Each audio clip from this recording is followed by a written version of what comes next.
भगवान गौतम बुद्ध के ऊपर विश्वास करो दोस्तों, उन्होंने एक ऐसा नियम बताया है जिसे अपनाकर हम हमेशा स्वस्थ और बीमारियों से कोसों दूर रह सकते हैं।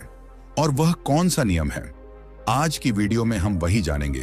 अब आप में से ज्यादातर लोग यही सोच रहे होंगे कि ऐसा कोई तरीका, कोई नियम नहीं है, लेकिन मैं आपको बता दूं, आयुर्वेद में एक ऐसा नियम है जिसे अपनाकर आप जीवन भर स्वस्थ रह सकते हैं। और उस नियम का जिक्र बड़े बड़े आयुर्वेद के जानकार लोग आज भी करते हैं। और आज मैं आपको उन्हीं 4 नियमों के बारे में बताऊंगा जिनका अगर आप पालन करते हैं तो आप जीवन भर स्वस्थ रहेंगे और निरोगी रहेंगे।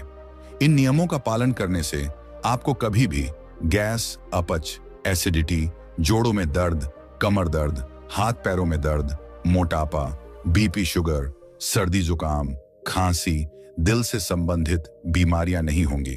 तो दोस्तों, अगर आप भी जीवन भर स्वस्थ रहना चाहते हैं तो आज की इस वीडियो में मैं आपको एक कहानी के माध्यम से उन 4 नियमों के बारे में बताऊंगा, क्योंकि कहानी के द्वारा बताई गई जानकारी हमें हमेशा याद रहते हैं। इसलिए इस कहानी को ध्यानपूर्वक पूरा सुने। बहुत समय पहले की बात है। आयुर्वेद के प्रसिद्ध गुरु आचार्य सुखदेव उन दिनों अपने कुछ शिष्यों के साथ एक गांव के पास एक जंगल में रहा करते थे। एक दिन वह गुरु अपने सभी शिष्यों को उपदेश दे रहे थे और उनसे कह रहे थे, बच्चों, भगवान गौतम बुद्ध ने 4 महत्वपूर्ण नियमों के बारे में दुनिया के लोगों को बताया है। और आज मैं आपको उन्हीं नियमों के बारे में बताने जा रहा हूं जिनका अगर आप हमेशा पालन करेंगे तो आप जीवन भर कभी बीमार नहीं पड़ेंगे और ना ही कभी आपको कोई बीमारी होगी। गुरु की ऐसी बात सुनकर उनमें से एक शिष्य ने बड़ी प्रसन्नता के साथ उनसे कहा, गुरुवर, क्या सच में ऐसा कोई नियम है जिनका पालन करके हम जीवन भर स्वस्थ रह सकते हैं? क्या इन नियमों का पालन करने से कभी कोई बीमारी नहीं होगी? तब गुरु मुस्कुराते हुए उस शिष्य से कहते हैं, हाँ पुत्र, यदि आप इन नियमों का पालन करते हैं तो आप जीवन भर स्वस्थ रहेंगे और आपको जीवन में कभी कोई बीमारी नहीं होगी। तभी उस शिष्य ने गुरु से कहा, गुरुवर, यदि ऐसा है तो आप हमें उन नियमों के बारे में पूरा विस्तार से बताइए ताकि हम उनका पालन करके जीवन भर स्वस्थ रहें, और फिर इन नियमों के बारे में सभी लोगों को बताएं ताकि वह भी बीमारियों से मुक्त रहें और जीवन में स्वस्थ रहें। शिष्य की ऐसी बात सुनकर गुरु ने और भी जितने शिष्य थे उनसे कहा, बच्चों, अब तुम सब मेरी बातों को ध्यान से सुनो। सभी शिष्य गुरु की बात को ध्यान से सुनने लगे। बच्चों, आयुर्वेद में कहा गया है कि किसी भी व्यक्ति को अगर रोग मुक्त रहना है तो उसे अपने जीवन में 3 बातों का ध्यान रखना चाहिए। और वह 3 बातें हैं, वह अपने वात, पित्त और कफ तीनों का संतुलन बनाए रखें। फिर गुरु ने उन सभी शिष्यों से कहा, बच्चों, हमारे शरीर में 3 तरह के दोष पाए जाते हैं, वात दोष, पित्त दोष और कफ दोष। हमारा पूरा शरीर इन्हीं 3 दोषों पर आधारित है। फिर इसके बाद गुरु ने उन सभी शिष्यों से कहा, बच्चों, जब वात दोष बहुत ज्यादा बिगड़ जाता है तो हमारे शरीर में 80 से ज्यादा रोग प्रवेश करते हैं, जैसे घुटनों के दर्द, कमर दर्द, कंधों का दर्द, बीपी कम और ज्यादा होना, हार्ट अटैक जैसे इत्यादि बीमारियां। और जब पित्त दोष बिगड़ जाता है तो 40 रोग हमारे शरीर के अंदर प्रवेश करते हैं, जैसे एसिडिटी, अल्सर, पेट में जलन, छाती में जलन, खाना हजम ना होना इत्यादि। ये सब पित्त बिगड़ने के कारण होता है। और जब कफ दोष बिगड़ जाता है तो 20 रोग हमारे शरीर के अंदर प्रवेश करते हैं, जैसे मोटापा।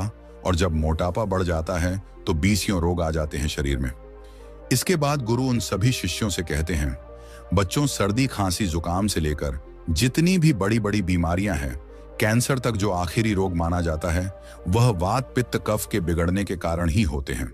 और वात, पित्त और कफ को संतुलन में रखने के लिए आयुर्वेद में बहुत सारे नियम बताए गए हैं, लेकिन आज मैं आपको उन नियमों में से 4 ऐसे नियम बताऊंगा जिनका पालन करके आप अपने इन तीनों दोषों को संतुलन में रख सकते हैं।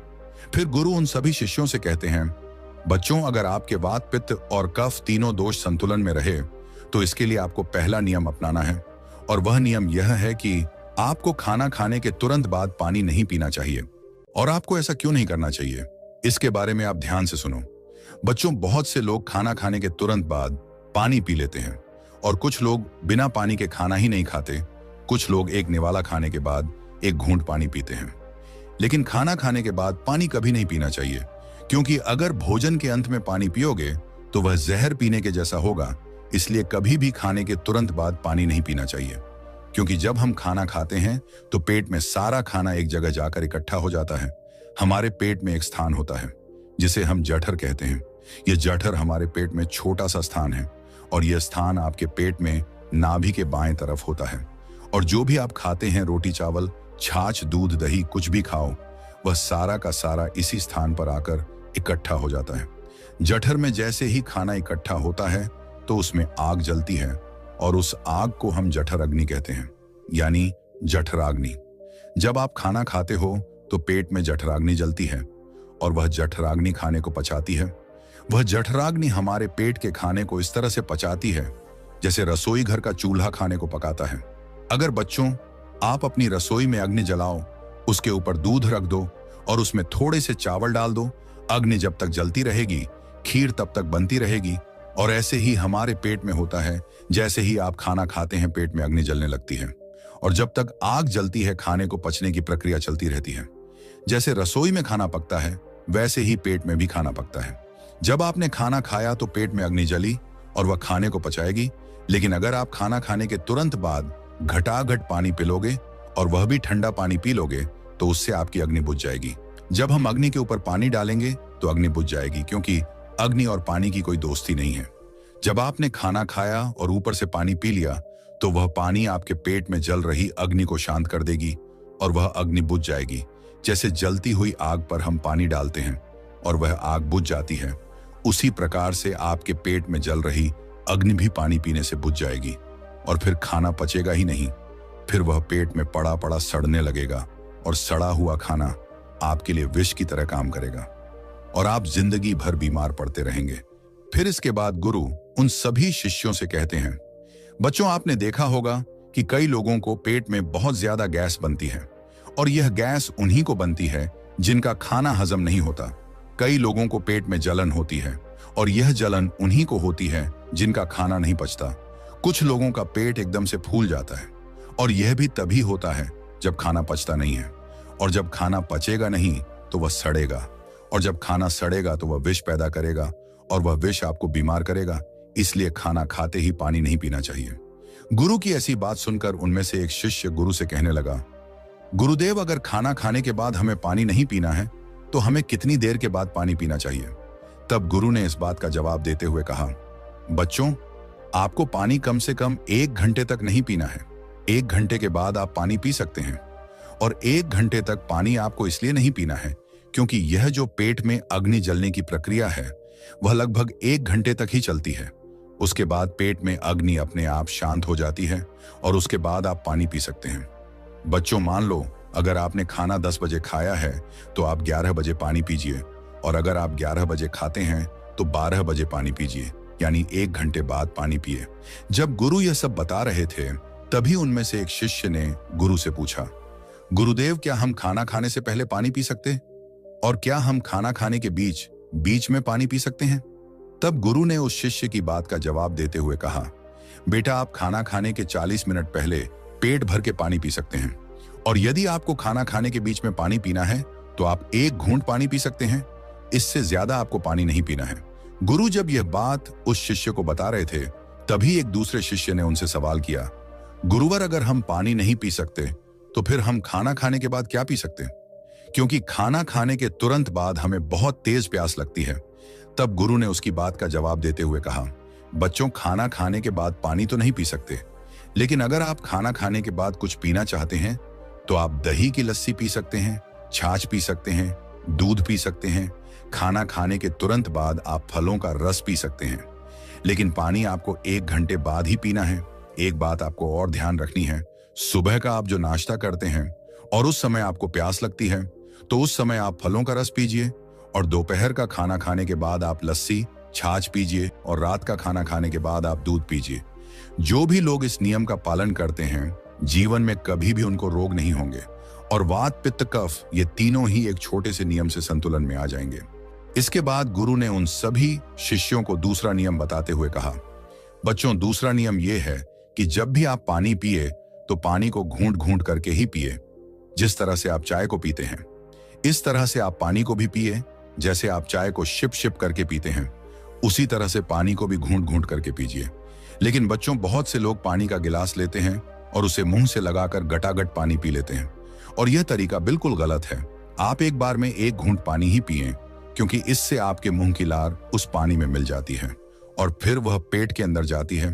ये जो मुंह की लार होती है वह क्षारीय होती है और पेट में हमेशा अम्ल एसिड बनता रहता है। तो जब आप पानी को घूंट घूंट करके पीते हैं तो इससे धीरे धीरे मुंह की सारी लार आपके पेट के अंदर जाती है और क्षारीय पदार्थ पेट के अम्लीय पदार्थ के साथ मिल जाता है, जिससे किसी भी व्यक्ति को पेट में अम्लता नहीं होती, उसे एसिडिटी नहीं होती। और जब पेट में अम्लता नहीं होती, एसिडिटी नहीं होती, तो रक्त में भी अम्लता नहीं होती, और जिनके रक्त में अम्लता नहीं होती उन्हें जीवन में कभी भी वात पित्त कफ का असंतुलन नहीं होता। ये तीनों दोष संतुलन में रहते हैं, जिससे वह जीवन भर स्वस्थ रहते हैं। इसलिए पानी को घूंट घूंट करके ही पीना चाहिए। फिर इसके बाद गुरु उन सभी शिष्यों से कहते हैं, बच्चों, आप मनुष्य को छोड़कर पशु पक्षियों को देखो। पशु पक्षी भी घुट घुट करके ही पानी पीते हैं। चिड़िया जब पानी पीती है तो अपनी चोंच में एक बूंद ही पानी लेती है, इससे ज्यादा वह पानी नहीं लेती, और फिर अपनी चोंच को अच्छी तरह से चलाती है और उस पानी को अपने अंदर लेती है। वैसे ही जब एक कुत्ता पानी पीता है तो वह भी पानी को चाट छाट कर ही पीता है। वह भी एक सांस में पानी नहीं पीता। शेर, चीता, भालू सभी जानवर पानी को चाट छाट कर ही पीते हैं। इसलिए इन सभी जानवरों को, इन सभी पक्षियों को कोई भी बीमारी नहीं है। ना ही किसी पक्षी को आर्थराइटिस है, न ही किसी जानवर को डायबिटीज है, और ना ही किसी पक्षी को शुगर है, और ना ही किसी जानवर को अन्य रोग है। कोई भी जानवर ओवरवेट नहीं है, कोई भी पक्षी ओवरवेट नहीं है। किसी भी पशु पक्षी को एसिडिटी की प्रॉब्लम नहीं है। सभी सलामत और फिट हैं, और यह इसीलिए है क्योंकि वह पानी को घुट घुट करके पीते हैं या फिर छाट कर पीते हैं। जबकि इन पशु पक्षियों को कोई नहीं सिखाता, न ही इनका कोई गुरु होता है और न ही कोई इन्हें शिक्षा प्रदान करता है। जबकि मनुष्य सब कुछ जानते हुए भी बेवकूफ बना रहता है। मनुष्य को तो शिक्षा भी दी जाती है, लेकिन इसके बावजूद भी वह उस शिक्षा का सही तरीके से उपयोग नहीं करता। जबकि पशु और पक्षी जन्म से ही यह ज्ञान सीख कर आते हैं और उसका अच्छे से पालन भी करते हैं, और इसीलिए वे स्वस्थ रहते हैं। अगर आप भी इस नियम का पालन करते हैं तो आप भी जीवन भर स्वस्थ रहेंगे। फिर इसके बाद गुरु उन सभी शिष्यों से कहते हैं, बच्चों, अब मैं तुम्हें तीसरा नियम बताता हूं, और वो तीसरा नियम है, जीवन में कितनी भी प्यास लगे लेकिन आपको ठंडा पानी बिल्कुल नहीं पीना है। बर्फ डाला हुआ पानी और फ्रिज में रखा हुआ पानी तो आपको कभी भी नहीं पीना है, क्योंकि शरीर आपका गर्म है और पानी आपका ठंडा है। और ऐसे में जब आप ठंडा पानी पीते हैं तो आपका पेट तो गर्म रहता है, लेकिन जैसे ही आप ठंडा पानी पीते हैं तो आपके पेट में झगड़ा होना शुरू हो जाता है। क्योंकि जब आप नॉर्मल पानी पीते हैं तो इससे आपके पेट को उस पानी को गर्म नहीं करना पड़ता और वह पानी आपके शरीर में अच्छी तरह से सप्लाई हो जाता है। फिर गुरु ने उन सभी शिष्यों से कहा, बच्चों, अगर आपको ठंडा पानी पीना ही है तो आप मिट्टी के घड़े का पानी पी सकते हैं। वह आपके स्वास्थ्य के लिए बिल्कुल लाभदायक है। वह आपको नुकसान भी नहीं पहुंचाएगा। अगर आप इस नियम को अपनाते हो तो आप जीवन भर स्वस्थ रहेंगे। फिर गुरु अपने शिष्यों को चौथा नियम समझाते हुए कहते हैं, बच्चों, सुबह की शुरुआत जैसे होगी वैसा ही पूरा दिन बीतेगा। इसलिए पहला काम जो आपको करना है वह है पानी पीना। शिष्यों ने जिज्ञासा से पूछा, गुरुदेव, सुबह उठते ही पानी पीने से क्या लाभ होता है? गुरु ने मुस्कुराते हुए कहा, जब भी आपकी आंख खुले सबसे पहले 2 से 3 गिलास गुनगुना पानी पिएं और उसके बाद ही शौचालय जाएं। ऐसा करने से आपको 2 बड़े लाभ मिलेंगे। पहला लाभ यह है कि आपका पेट तुरंत साफ होगा। बच्चों, रात भर आपके शरीर ने भोजन को पचाने का काम किया होता है और मल निष्कासन के लिए तैयार रहता है। जैसे ही आप सुबह उठकर पानी पीते हैं, यह सीधा आपकी बड़ी आंत में जाता है और उसे सक्रिय कर देता है। बड़ी आंत की सफाई होते ही पेट पर हल्का दबाव पड़ता है, और जब आप शौचालय जाएंगे तो 3 से 4 मिनट में आपका पेट पूरी तरह साफ हो जाएगा। याद रखना, जिनका पेट रोज सुबह बिना किसी कठिनाई के साफ हो जाता है, वे कई बीमारियों से बचे रहते हैं। कब्ज, एसिडिटी और पेट से जुड़ी समस्याओं का एक ही समाधान है, सुबह उठते ही पानी पीना। इसका दूसरा लाभ यह है, इससे पेट की अम्लता शांत होगी। बच्चों, जब आप सोते हैं तो आपके मुंह में एक विशेष प्रकार की क्षारीय लार बनती है। यह लार बहुत कीमती होती है क्योंकि यह शरीर की अम्लता को नियंत्रित करने में मदद करती है। जब आप सुबह उठकर पानी पीते हैं तो यह क्षारीय लार पेट में जाकर वहां मौजूद एसिड को संतुलित कर देती है। अगर आप सुबह पानी नहीं पीते तो पेट में अम्लता बढ़ सकती है, जिससे गैस, जलन और अपच जैसी समस्याएं हो सकती हैं। इसलिए सुबह उठते ही पानी पीना अपने जीवन का नियम बना लो। ये एक साधारण आदत तुम्हें कई बड़ी बीमारियों से बचा सकती है। सभी शिष्यों ने सिर झुकाकर कहा, गुरुदेव, हम इस नियम को अपने जीवन में जरूर अपनाएंगे। फिर इसके बाद गुरु उन सभी शिष्यों से कहते हैं, बच्चों, यह आयुर्वेद के 4 नियम हैं। मैं एक बार और दोहरा देता हूं।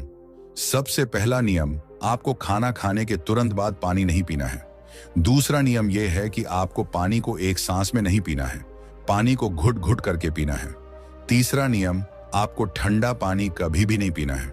और चौथा नियम, सुबह उठते ही बिना कुल्ला किए पानी पीना है।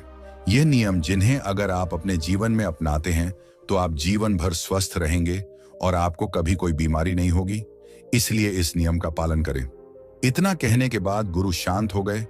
फिर वहां उपस्थित सभी शिष्यों ने गुरु का धन्यवाद किया और सभी ने गुरु से कहा कि गुरुदेव, हम इस नियम का पालन जरूर करेंगे। इस वीडियो को ज्यादा से ज्यादा लोगों के साथ शेयर करें ताकि उनको भी इस महत्वपूर्ण नियम के बारे में पता चल सके। धन्यवाद। क्या आपको पता है, सिर्फ एक गलती की वजह से आपके शरीर में 90% बीमारियां जन्म ले रही हैं। और मजे की बात यह है कि अधिकतर लोग इस गलती को रोज कर रहे हैं, बिना यह जाने कि वे अपनी सेहत को धीरे धीरे तबाह कर रहे हैं।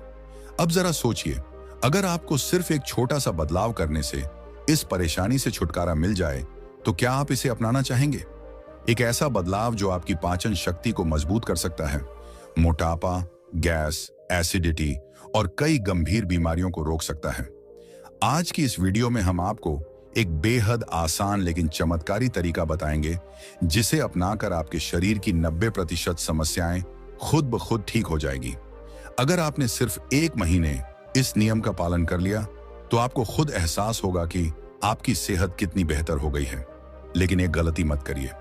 अगर आपने इस वीडियो को बीच में ही छोड़ दिया तो हो सकता है कि आप अपने शरीर को स्वस्थ बनाने का सबसे आसान तरीका मिस कर दें। तो चलिए उस एक नियम के बारे में एक प्राचीन कहानी के माध्यम से समझते हैं। बहुत समय पहले की बात है। आयुर्वेद के एक प्रसिद्ध गुरु एक दिन अपने सभी शिष्यों को एक बहुत ही महत्वपूर्ण उपदेश दे रहे थे। अब आप लोगों को तो पता ही है कि पहले प्राचीन समय में गुरु अपने सभी शिष्यों को बिना किताबों के ही ज्ञान दिया करते थे, और वह ज्ञान आज हमें किताबों में भी नहीं मिलता है। ऐसे में वह गुरु उन सभी शिष्यों को कह रहे थे कि बच्चों, क्या आप सभी लोगों को पता है कि हम लंबे समय तक स्वस्थ कैसे रह सकते हैं? तो उनके शिष्यों ने कहा कि गुरुदेव, हमें पता नहीं है, लेकिन आप हमें इसके बारे में विस्तार से बताइए। तब गुरु ने कहा कि एक छोटा सा नियम है जो हमें अनेकों बीमारियों से दूर रखता है और हम लंबे समय तक जवान रह सकते हैं। जो भी व्यक्ति इस नियम का पालन करता है वह वृद्धावस्था में भी युवा दिखाई पड़ता है। उसके चेहरे पर तेज रहता है, उसकी त्वचा में चमक रहती है, वह हर समय ऊर्जा से भरपूर रहता है। और जो व्यक्ति इस नियम का पालन नहीं करता है वह जवानी में ही वृद्ध दिखाई देने लगता है। उसके बाल सफेद हो जाते हैं, चेहरे पर झुर्रियां पड़ जाती हैं, त्वचा रूखी सूखी हो जाती है और वह हमेशा थका थका महसूस करता है। इसीलिए आज जो मैं तुम्हें नियम बताने वाला हूं उसे तुम बड़े ही ध्यान से सुनना, क्योंकि यह एक छोटा सा नियम आपके पूरे जीवन को बदल सकता है। तभी एक शिष्य ने कहा कि गुरुदेव, क्या वह नियम सरल है? क्या हम उस नियम को आसानी से अपना सकते हैं? शिष्य की बात सुनकर गुरु मुस्कुराए और बोले, हाँ बेटा, यह नियम बहुत सरल है और इसे हर व्यक्ति अपना सकता है। तुम भी अपना सकते हो। यह नियम बहुत आसान है, बस तुम्हें इसका ठीक से पालन करना आना चाहिए। तभी वह शिष्य बोला कि गुरुदेव, लेकिन वह नियम क्या है? तब गुरु ने बताया कि वो नियम यह है कि हमें रात में भूखा सोना चाहिए। गुरु की बात सुनकर सब घबरा गए और सभी शिष्यों ने गुरु से कहा कि गुरुदेव, आप क्या कह रहे हैं? भूखा सोना है? मुझसे तो इस नियम का पालन नहीं हो पाएगा, क्योंकि देखो, मैं तो भूखा नहीं रह सकता हूं। शिष्य की बात सुनकर गुरु फिर मुस्कुराए और बोले, पहले तुम मेरी पूरी बात तो सुनो। तुम इस पूरे नियम के बारे में तो समझो। मैं तुम्हें यह थोड़ी कह रहा हूं कि तुम सुबह भोजन करो और इसके बाद भोजन मत करो और रात को भूखे सोने जाओ। फिर गुरु ने सभी शिष्यों से कहा, अब आप सभी लोग मेरी बात को ध्यान से सुनो। और फिर गुरु ने बताना शुरू किया कि अब तक आपने अपने जीवन शैली में जो भी बदलाव किए हैं, जिन नियमों का पालन किया है, उन सभी में से जो आज का नियम है वह बहुत महत्वपूर्ण है। यह आपको बहुत अधिक लाभ देगा। यह नियम कोई कठिन नियम नहीं है, आप सरलता से इसका पालन कर सकते हैं। इसके लिए सबसे पहले आपको इसके बारे में पता होना चाहिए कि हमारे शरीर में एक प्राण शक्ति होती है जो हमारे सभी कार्यों को संपादित करती है। जैसे कि जब हम भोजन करते हैं तो वह प्राण शक्ति हमारे भोजन को पचाने में लग जाते हैं। हम कोई दिमाग का कार्य कर रहे होते हैं तो उस समय वह प्राण शक्ति उस कार्य को ठीक तरीके से संचालित करने में लग जाते हैं। जब हम दौड़ रहे होते हैं तो दौड़ते समय भी हमारी जो प्राण शक्ति है वह कार्य करती है। वह प्राण शक्ति हमारे शरीर के हर कार्य को संपादित करती है। लेकिन यहाँ पर समझने वाली बात यह है कि प्राण शक्ति केवल एक ही समय में एक ही कार्य कर सकती है। अगर आप भोजन करते हैं और भोजन करने के तुरंत बाद अगर आप कुछ गहरी सोच में पड़ जाते हैं तो आपके पाचन तंत्र पर इसका प्रभाव पड़ेगा, क्योंकि जो प्राण शक्ति है वह पूरे तरीके से पाचन पर लगी नहीं रह पाती है। उसे तो आपने सोचने में लगा दिया है। प्राण शक्ति का काम था कि जो भोजन आपने खाया है उसका कार्य उसे पचाने का था। आप तो गहरी सोच में डूब गए और प्राण शक्ति को एक नया काम मिल गया। अगर आप भोजन करने के बाद कोई शारीरिक परिश्रम करना शुरू कर देते हैं या फिर तेज चलना शुरू कर देते हैं तो यह भी ठीक नहीं है, क्योंकि प्राण शक्ति पूरी तरह से पाचन पर लगती है। वह अब आपके तेज चलने पर खर्च हो रहा है। इसीलिए आपको भोजन करने के बाद बहुत तेज नहीं चलना है, नहीं तो आपकी प्राण शक्ति आपके तेज चलने की तरफ आकर्षित हो जाएगी। इसीलिए आपको भोजन करने के बाद धीरे धीरे ही टहलना है। इसके बाद गुरु ने उन शिष्यों को कहा कि यह तो तुम्हें समझ में आ गया होगा कि प्राण शक्ति एक समय में एक ही कार्य कर सकती है, लेकिन जब आप देर रात में भोजन करते हैं, देर से आप खाना खाते हैं, तो पता है ना क्या होता है। इससे हमारे शरीर पर 3 प्रभाव पड़ते हैं। अब आप सभी 3 प्रभावों को ठीक से सुनना। जो पहला प्रभाव हमारे शरीर पर पड़ता है वह यह है कि जो आपकी जठर अग्नि होती है वह सूर्य के साथ काम करती है। यानी कि जैसे जैसे सूर्य का उदय होता है तो आपकी जो पाचन अग्नि है वह बढ़नी शुरू हो जाती है। दोपहर में वह बढ़ जाती है और संध्या काल में वो थोड़ी मंद पड़ जाती है। इसीलिए संध्या काल में हल्का भोजन करें और यही ठीक रहता है। और आपको यह भी ध्यान रखना होता है कि आपको शाम का भोजन सूर्य अस्त होने से पहले ही कर लेना है। अगर सूर्य अस्त हो गया तो आपकी जो जठर अग्नि है वह बिल्कुल कम हो जाएगी और उस जठर अग्नि में जब आप भोजन करते हैं तो वह भोजन ठीक से नहीं पचता है। अगर आपने सात्विक भोजन भी किया होगा तो वह भी नहीं पचता है, क्योंकि उस समय जठर अग्नि मंद थी। इसलिए भोजन ठीक से नहीं पचता है और वह शरीर में लंबे समय तक पड़ा रहता है, ज्यादा समय तक रुका रहता है। इसीलिए उसकी वजह से वहां पर सड़न पैदा होने लगती है और वही सड़न हमारे लिए विषाक्त का कारण बनता है और जहर का कारण बनता है। यह आपके शरीर के लिए हानिकारक होती है। इसीलिए आपको समझना है कि आप अगर सूर्य अस्त होने से पहले भोजन करते हैं तो जठर अग्नि प्रज्वलित रहती है और भोजन ठीक से पचता है। दूसरा प्रभाव जो आपके शरीर पर पड़ता है वह यह है कि रात्रि में जो आपकी प्राण शक्ति है वो हीलिंग में लगनी चाहिए। यानी कि शरीर में जो मरम्मत होनी है, शरीर में जो टूट फूट होती है, उसकी मरम्मत में वह प्राण शक्ति लगनी चाहिए।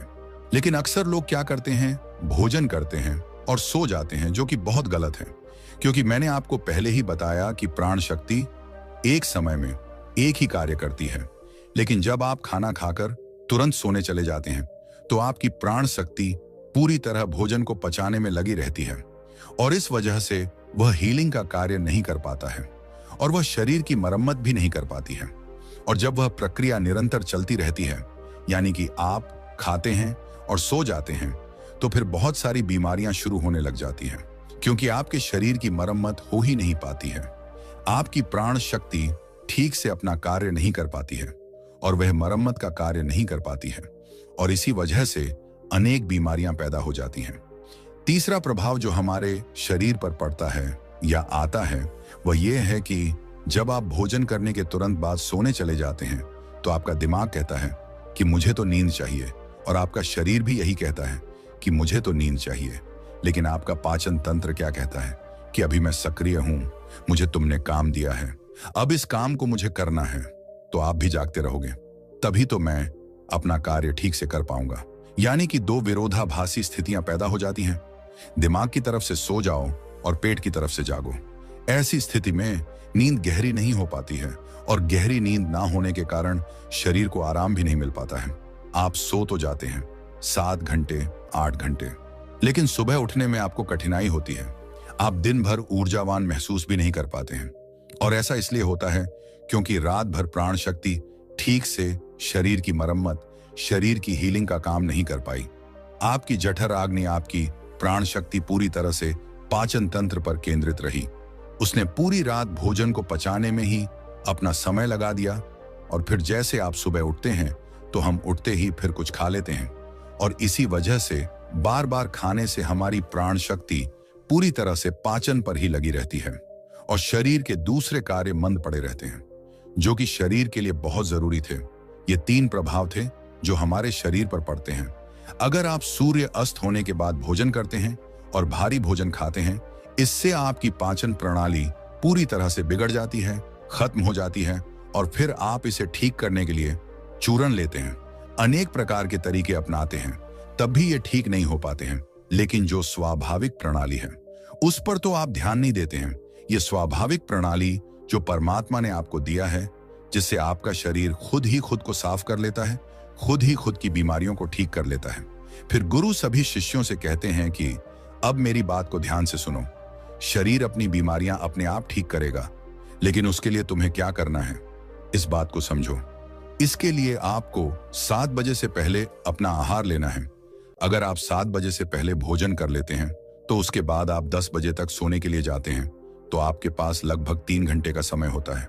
और जो यह 3 घंटे का समय होता है और इसमें जो भी आपने हल्का फुल्का भोजन किया है वह आपके पेट से नीचे उतरना शुरू हो जाता है और उसका अर्ध पचन हो जाता है, यानी कि पाचन का आधा कार्य समाप्त हो जाता है। उसके बाद आप सो जाते हैं, तो सोने के बाद 1 बजे तक आपका भोजन ठीक से पच भी जाता है। यानी आपने 7 बजे भोजन किया तो आपका आधा भोजन 10 बजे तक पच जाता है और जो बचा है वह रात 1 बजे तक पच गया। और 1 बजे के बाद जो आपकी प्राण शक्ति है वो मरम्मत का कार्य करेगी, वह हीलिंग का कार्य करने लग जाएगी। फिर गुरु उन सभी शिष्यों से कहते हैं कि आपकी प्राण शक्ति अपने कार्य को ठीक तरीके से करें। उसके लिए आप 2 तरीकों से भूखा रह सकते हैं। मैं आपको उपवास करने के लिए नहीं बोल रहा हूं, क्योंकि उपवास करना सबके लिए संभव नहीं है। जो मैं आपको बता रहा हूं इसको कहा जाता है अर्थ उपवास, या इसे प्रातःकालीन उपवास भी कहते हैं। इसमें आपको उपवास करना है, वह उपवास आपको 16 घंटे का करना होता है। और इसकी शुरुआत आप ऐसे कर सकते हैं कि आपने शाम को जो भोजन किया था 7 बजे, उसके बाद अगले दिन आप सुबह 7 बजे ही भोजन करें, क्योंकि जब आप 7 बजे भोजन कर लेते हैं तो वह भोजन आपका रात्रि में 1 बजे तक पच जाता है। उसके बाद आपके शरीर के पास लगभग 6 घंटे होते हैं और इस 6 घंटे में प्राण शक्ति शरीर की मरम्मत का कार्य करती है। आप शाम को 7 बजे भोजन करें और उसके बाद सुबह 7 बजे भोजन करें, और यह नियम हर कोई अपना सकता है। यह बहुत सरल है, लेकिन अगर आप रात को 8 बजे या फिर 10 बजे भोजन खाते हैं तो आप अपने इस नियम को बदलें और 7 बजे तक भोजन कर ले, क्योंकि यह छोटा सा नियम आपके जीवन में बड़ा बदलाव करेगा। दूसरी सारी चीजें बाद में, पहले अपने शरीर के स्वाभाविक प्रणाली को ठीक करना है। अगर आपको इस नियम से और भी ज्यादा फायदा लेना है तो आप शाम को 7 बजे भोजन कीजिए और उसके बाद सुबह 11 बजे भोजन करेंगे।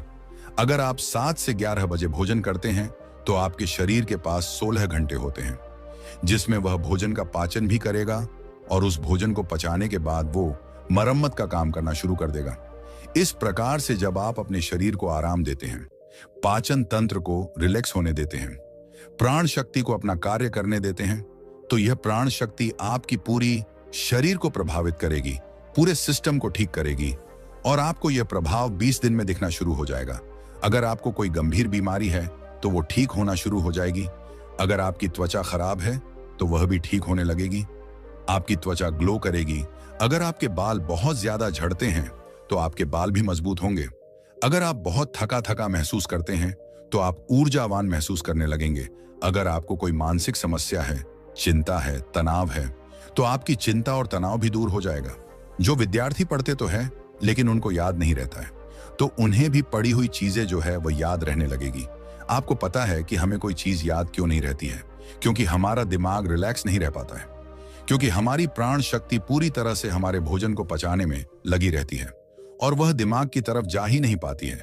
लेकिन आप इस नियम का पालन करेंगे तो आपकी एकाग्रता बढ़ जाएगी, दिमाग भी अच्छे से कार्य करना शुरू कर देगा। अगर आप 10 घंटे का उपवास करते हैं तो आपके शरीर का फैट कम होगा। अगर आप वजन बढ़ाना भी चाहते हैं तो आपका वजन भी बढ़ेगा, लेकिन जो एक्स्ट्रा फैट होता है वह कम हो जाएगा, क्योंकि मोटापा अनेक बीमारियों को जन्म देता है। यह नियम आपके लिए हर प्रकार से उपयोगी है। तभी गुरु की बात सुनकर उनमें से एक शिष्य खड़ा हुआ और उनसे बोला कि गुरुदेव, मेरे मन में 2 प्रश्न उठ रहे हैं, कृपा करके आप उनका भी जवाब दीजिए। गुरु ने कहा कि पूछो बेटा, तुम्हारा क्या प्रश्न है? तब शिष्य ने कहा कि गुरुदेव, अगर हम शाम को 7 बजे भोजन करते हैं तो उसके बाद हम 10 बजे तक सोने जाते हैं, तो अगर हमें भूख लगे तो हम क्या करें? शिष्य की बात सुनकर गुरु ने कहा कि बेटा, इसके लिए तुम्हें सबसे पहले यह समझना होगा कि हमारे शरीर की प्रत्येक कोशिका का एक सिस्टम होता है। वह बाहर से कैलोरी लेती है, जो हम भोजन खाते हैं उससे वह ऊर्जा का निर्माण करती है और उसी से हमारा शरीर भी चलता है। लेकिन अगर कोशिकाओं को निरंतर बाहर से आहार मिलता रहता है तो उसी से वह निरंतर ऊर्जा बनाती रहती है। लेकिन जब आप कुछ समय तक भोजन नहीं करते हैं और बाहर से कोशिकाओं को ऊर्जा मिलना बंद हो जाती है, तो ऐसी स्थिति में कोशिकाएं अपने अंदर जो वेस्ट मटेरियल पड़ा रहता है उससे ही, चाहे वह गलत तरीके का प्रोटीन ही क्यों ना हो, कोई बैक्टीरिया ही क्यों ना पड़ा हुआ हो, वह उनका अवशोषण करके ऊर्जा का निर्माण करना शुरू कर देती है। इसी स्थिति में कोशिकाओं की सफाई होना शुरू हो जाती है और इस प्रक्रिया को ऑटोफैगी कहते हैं। और इस प्रक्रिया में यह होता है कि जो कोशिकाओं के अंदर एक संरचना होती है जिसे लाइसोसोम कहा जाता है। लाइसोसोम के अंदर कुछ एंजाइम होते हैं और ये एंजाइम जो वेस्ट मटेरियल कोशिका के अंदर है उसका पाचन करके उससे ऊर्जा का निर्माण करना शुरू कर देते हैं। यानी कि आपकी कोशिकाएं जब उसे बाहर से ऊर्जा नहीं मिलती है तो वह अपने अंदर के वेस्ट मटेरियल को इकट्ठा करके उसी से ऊर्जा बनाती है। और इसी तरीके से हमारे शरीर की डिटॉक्स प्रणाली भी शुरू हो जाती है। और यह डिटॉक्स प्रणाली आप कुछ खाकर या कोई भी औषधि लेकर शुरू नहीं कर सकते हैं। यह डिटॉक्स प्रणाली जो है वह एक ही तरीके से शुरू हो सकती है, और वह यह है कि जब आप कुछ समय तक आहार नहीं लेते हैं। दिन में पूर्ण उपवास करना लोगों के लिए संभव नहीं होता है, कठिन पड़ता है, लेकिन आप इस नियम में अधिकतर सोए रहे होते हैं।